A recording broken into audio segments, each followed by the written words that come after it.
Hello అండి. నమస్తే. అందరూ ఎలా ఉన్నారు? నేను చాలా బాగున్నాను. ఈరోజైతే పప్పుచారు చేశానన్నమాట. అందులోకి వడియాలు వేయించుకుంటున్నాను. అప్పడాలు, గొట్టాలు, సగ్గుబియ్యం వడియాలు వేయించేసుకొని ఫస్ట్ అయితే వేయించేసుకొని పప్పుచారు అయితే పొయ్యి మీద మరుగుతున్నాయి. ఫస్ట్ వేయించుకొని దాంట్లోకైతే తాలింపు వేసుకుంటున్నాను. సగ్గుబియ్యం వడియాలు చాలా బాగున్నాయి. సాంబార్లో పప్పుచారులోకి వడియాలు వేయించుకుంటే చాలా బాగుంటాయి. రాత్రి చేశాను అనమాట. పప్పుచారు చేసి వడియాలు అయితే వేయించాను.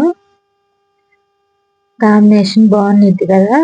ఇలా పప్పుచారు, పప్పు, పులుసు కూరలు చేసుకున్నప్పుడు ఇలా వడియాలు వేయించుకుంటే చాలా బాగుంది. ఇక పప్పుచారు అయితే మరుగుతుంది. ఉల్లిపాయలు, పచ్చిమిరపకాయలు, కారం, ఉప్పు, పసుపు వేసుకొని మరిగించుకుంటున్నాను. ఆ పక్కనేమో అన్నం పెట్టుకున్న రైస్ కుక్కరు అయితే మరుగుతున్నాయి. బాగా మరిగినాయి. ఇప్పుడైతే తాలింపు వేసుకుంటున్నా. ఎల్లుల్లిపాయలు, ఎండుమిరపకాయలు, ఆవాలు, జీలకర్ర వేసుకొని బాగా ఫ్రై అయిన తర్వాత ఇందులో పోసేసుకుంటున్నా. మూత పెట్టేసుకుంటే ఫ్లేవర్ పోకుండా ఉంటుంది అనమాట. పప్పుచారు చాలా బాగుంటది. వర్షం పడుతుంటే వేడి